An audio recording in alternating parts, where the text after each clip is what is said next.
السلام علیکم. ہماری سیکنڈ شارٹ سٹوری ہے کلیئرنگ ان دا اسکائی، یعنی کہ فلک کو چھوتا ہوا قطع ازی.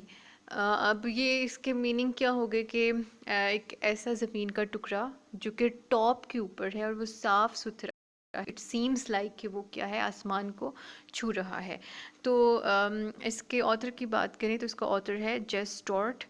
یہ اس نے اپنے بارے میں ہی لکھی اور اپنے والد کے بارے میں. تو اس میں دو ہی کیریکٹر ہیں، پہلا ہے جیس کا اور دوسرا اس کے باپ کا جو کہ 70 سال کا بوڑھا انسان ہے. اور یہ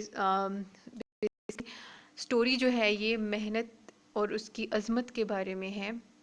اور یہ ہے کہ کیسے آتھر کا باپ جس کا دل کمزور ہے اور پچھلے 40 سال سے، یعنی کہ ابھی وہ 70 سال کا ہے اور پچھلے 40 سال سے ڈاکٹرز اس کو کیا کہہ رہے ہیں کہ تمہیں کیئرفل رہنا ہے اور کسی بھی قسم کا کام کرنے سے فارم میں یا کہیں پہ بھی اس کو منع کیا جاتا ہے. اس لیے منع کیا جاتا ہے کہ وہ اس کو کہتے ہیں کہ تمہارے پاس زیادہ ٹائم نہیں ہے زندہ رہنے کے لیے. اس پریڈکشن کے یا ان کی پریڈکشن کے باوجود وہ 70 سال کا ابھی تک ہو گیا ہے اور وہ زندہ ہے. اور وہ اپنے بیٹے کو بتانا چاہتا ہے کہ محنت کیا ہے، اس کی امپورٹنس کیا ہے. اور اس کے علاوہ اس کو کوئی بہت ہی امپورٹنٹ چیز جو کہ ٹاپ پہ ہے، کس کے ٹاپ پہ، ماؤنٹین کے ٹاپ پہ ہے، وہ دکھانا چاہتا ہے. اور یہ ایک سمپل سٹوری ہے جو کہ ایک بیٹے کو اور اس کے ایک بیٹے کے لو کو ریفلیکٹ کرے جو کہ اس کے باپ کے لیے ہوتا ہے. یا جو کہ جہاں پہ ایک بیٹا اس چیز کو ریفلیکٹ کر رہا ہے، کس چیز کو، اپنے باپ کا جو ڈیپ لو ہے کس کے لیے، نیچر کے لیے. اس چیز کو وہ ریفلیکٹ کر رہا ہے، وہ بتا رہا ہے اس چیز کو کہ کیسے نیچر سے انہیں محبت ہے. اس کے علاوہ اسٹرینتھ ہیومن اسپرٹ کی، انسانی جذبے کی جو طاقت ہے وہ اس کے بارے میں بتاتا ہے کہ کیسے ایک انسان کی اسپرٹ کی اسٹرینتھ جو ہے وہ اس کو 40 سال تک گھسیٹ کے لے آتی ہے. 70 سال کا وہ ہو جاتا ہے لیکن ڈاکٹرز کی پریڈکشن وہ ایز اٹ از ہی رہتی ہے. تو اگر اس کی اوپننگ کی بات کی جائے تو اس کی اوپننگ ذرا سٹارٹ ہوتی ہے، دس از وے جیس، یہ وہ رستہ ہے. جیس یعنی کہ یہاں پہ باپ اپنے بیٹے کو بتا رہا ہے کہ یہ وہ رستہ ہے. کسی یعنی کہ جب ہم کسی کو کوئی رستہ دکھا رہے ہوتے ہیں، کسی منزل کے بارے میں تو ہم کہتے ہیں کہ یہ والا رستہ جاتا ہے، تو اس طرح سے پوائنٹ آؤٹ کر رہا ہے کہ یہ والا رستہ ہے. سیڈ مائی فادر، میرے والد نے کہا، پوائنٹنگ کرتے ہوئے، ود ہز کین، اپنی چھڑی کے ساتھ، اکراس پار دا ڈیپ ویلی، گہری کھائی کے، بلو اس، ہمارے نیچے، یعنی کہ ہمارے نیچے گہری وادی کے اس پار. وہ اپنی چھڑی سے اشارہ کرتے ہوئے باپ اس کو کہتا ہے آگے ہے، I want to show you something, میں تمہیں کچھ دکھانا چاہتا ہوں. You have not seen for many years, جو کہ تم نے بہت سالوں سے یا کئی سالوں سے نہیں دیکھا. Isn't it too hot for you to do much walking. وہ ان کو پوچھ رہا ہوتا ہے کہ اتنی شدید گرمی میں آپ چل سکیں گے، کیا آپ کے لیے یہ مسئلہ نہیں ہوگا اتنی شدید گرمی میں چلنا. I wiped the stream of sweat, I wiped, sorry wiped کا مطلب ہے صاف کرنا، پونچھ ڈالنا. اسٹریم آف سویٹ، پسینے کی جو اسٹریمز چل رہی تھیں وہ. فرام مائی فیس، اپنے چہرے سے. To keep them from stinging my eyes. Sting کا مطلب ہوتا ہے ڈسنا، لیکن یہاں پہ ہم چونکہ پسینہ ہے تو وہ جب آنکھوں میں پڑتا ہے تو اس سے کیا ہوتی ہے، جلن ہوتی ہے. تو یہاں پہ ہم جلن کے میننگ زیادہ اس کے قریب لے لیتے ہیں. تو کیا کہتا ہے کہ میں نے اپنے چہرے پر سے پھوٹنے والے پسینے کے دھارے پونچھ ڈالے تاکہ وہ میری آنکھوں میں پہنچ کر جلن پیدا نہ کر سکیں. تو یہ جی اوپننگ سٹارٹ ہو گئی ہے باپ بیٹے کی کانورسیشن سے ہی. باپ کتنے سال کا ہے، 70 سال کا ہے، یاد رکھنا ہے. اچھا، اب ہم ذرا اس کے مین آئیڈیا اور اس کے تھوڑے سے پلاٹ اور اس کی سمری کو ڈسکس کر لیتے ہیں. تو جی یہ سبق ہمیں اس چیز کا درس دیتا ہے کہ محنت میں کیا ہے، عظمت ہے.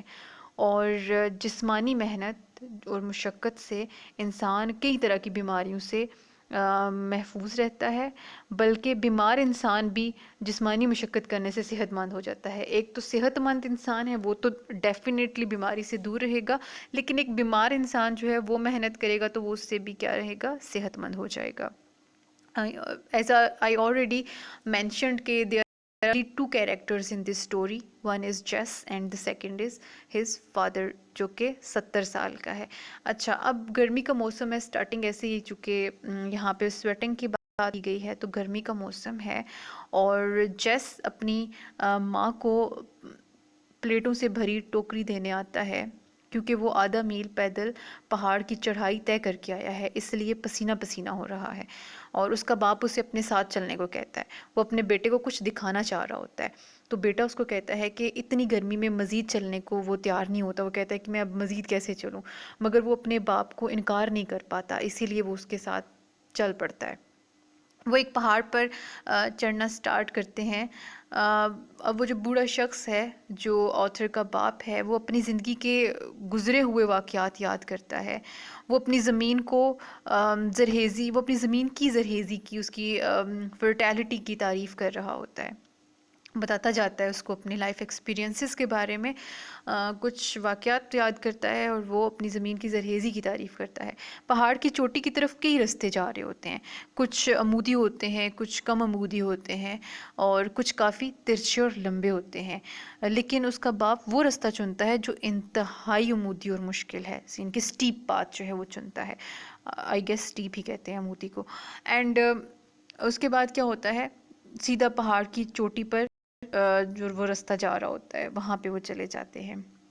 بوڑھا اپنے بیٹے سے اپنی صحت کے بارے میں باتیں کرتا ہے کہ کس طرح آج سے 40 سال پہلے اسے ایک ڈاکٹر نے پیدل چلنے سے منع کیا تھا اور آرام کرنے کا مشورہ دیا تھا، مگر اس نے آرام کرنے کی بجائے محنت کرنے کو ترجیح دی، اور کس طرح اس نے اپنی فیملی کو بھی پھر پالا. اب وہ جنوری سے اپریل یعنی کہ 4 ماہ کے دوران 8 ڈاکٹروں کے پاس جا چکا ہے. سب نے اسے آرام کرنے کا مشورہ دیا ہے، لیکن وہ چونکہ مشقت کرنے کا عادی ہے تو وہ ان کی بات ماننے سے انکار کر دیتا ہے. شاید یہی چیز ہوتی ہے جو اس کی صحت کا راز بھی ہوتی ہے. اور جیس پھر یہ سوچ رہا ہوتا ہے اسی دوران کہ اس کا باپ اس کو کیا دکھانا چاہتا ہے. تاہم اس کا باپ محض اسے اپنے پیچھے پیچھے آنے کا کہتا ہے تاکہ وہ ایک پہاڑی کی چوٹی پر جا پہنچے. پہاڑی کی چوٹی پر ایک صاف ستھرا کھیت ہے جس کے گرد جانوروں کی حفاظت کے لیے باڑ لگائی گئی ہے، فینس باندھی گئی ہوتی ہے. اور اس میں اس کھیت میں یا اس چھوٹے سے زمین کے ٹکڑے کے اوپر کیا ہوتا ہے، ٹماٹر ہوتے ہیں، کچالو ہوتے ہیں، اور یہاں پہ الفا کا ذکر ہو، اور آلو بوئے گئے ہوتے ہیں. جیس پوچھتا ہے کہ اس نے یہ کیوں کاشت کیا ہے، جبکہ ان کے پاس جو وادی ہے، جو ان کے پاس جگہ ہے وہ بھی تو بڑی زرخیز ہے. باقی کوسچن اٹھتا ہے نا کہ ایک پہاڑی کے اوپر بندہ چڑھ کے جائے اور وہاں پہ جا کے کھیت وہ اگا رہا ہے، تو اس کے پیچھے کیا لاجک ہے. اور بوڑھا اس کو کہتا ہے کہ یہ نئی زمین ہے، آج سے پہلے یہاں کسی نے کچھ نہیں بویا. یہ ایک ایسی زمین اور ایسی زمین میں اگی ہوئی سبزیاں بہت ذائقے کی حامل ہوتی ہیں، یعنی کہ ایسی زمین جس کے اوپر پہلے کسی قسم کی کوئی چیز اگائی نہیں گئی ہو، اس کے اوپر اگر سبزیاں اگائی جائیں تو وہ بڑی ان میں بہت ذائقہ ہوتا ہے، ان میں بہت ٹیسٹ ہوتا ہے. اس کے بعد وہ اپنے دونوں ہاتھوں سے مٹی اٹھاتا ہے، اسے سونگھتا ہے اور پھر اپنی انگلیوں میں سے گزارتا ہے. مٹی ہوا میں تازہ ہوا کی طرح اڑنے لگتی ہے، اور بوڑھا کہتا ہے کہ یہ ہے زرخیز زمین. اس کے بعد وہ ماضی سے متعلق باتیں کرتے ہیں. جب وہ واپس آتے ہیں تو وہ آسان والا رستہ اپناتا ہے. وہ اس رستے سے 3 گنا بڑا ہے جس کے ذریعے وہ اوپر چڑھ کر آئے تھے. جیس اپنے باپ سے پوچھتا ہے کہ اس نے اوپر آنے کے لیے اتنے زیادہ رستے کیوں بنائے. بوڑھا اسے بتاتا ہے کہ جب وہ بیمار تھا تو اس نے آسان لمبا رستہ بنایا، اور جو وہ صحت مند ہوتا گیا تو وہ عمودی رستے بناتا گیا. اس سے اسے پتہ چلا تھا کہ اس کے اندر طاقت آ رہی ہے. ٹھیک ہے، پہلے جو اس نے اوپر آنے کے لیے رستے بنائے وہ بڑے سمپل سے تھے اور وہ اسٹریٹ تھے، اور بعد میں اس نے ان رستوں کو ذرا مشکل بنانا سٹارٹ کر دیا، تاکہ وہ یہ کہہ رہا ہے کہ تاکہ اس کو یہ پتہ چلے کہ اس کے اندر جو طاقت ہے اس میں کمی آ رہی ہے یا اس کی طاقت بڑھ رہی ہے، یا اس کو اپنی طاقت کا اندازہ ہو، اور وہ اس طرح صحت مند ہوتا گیا. تو یہ تھی ہماری سٹوری. کوئی زیادہ اس کے اندر مزید چیز رہ نہیں گئی آئی تھنک جو میں نے ایکسپلین نہیں کی ہے، اور سمپل یہی ہے کہ محنت کا درس ہے اس میں.